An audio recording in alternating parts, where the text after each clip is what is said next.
I was reading an article in Mother Jones, and then I ended up reaching out to the author of it, as well as some of the groups that he's affiliated with. And now this is a big deal in Tahoe, but it's going to be nationwide anywhere where there's National Forest Service land. Is that they're spraying tons of glyphosate. They're keeping down the weeds with that, but that's not the only thing they're spraying. They're spraying tons of other retardants, things to discourage growth, and to encourage growth of other things, because they use it for timber production. So whether you're in North Carolina or you're in Colorado, you're in any mountainous region, anywhere where the Forest Service has property and they're trying to encourage growth,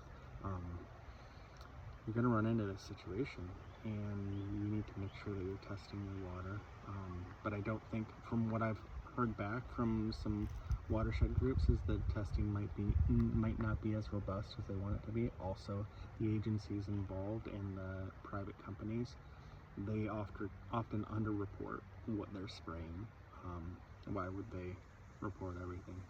Because it's all got to go somewhere, and a lot of this goes back to science that's not true.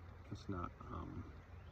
It was fudged at the time to try to get this stuff so that it's everywhere, and so we've got a real problem on our hands here. And I hope that you are taking care of your water and making sure you have a filter. I know I didn't. I'm not going to go into that right now, but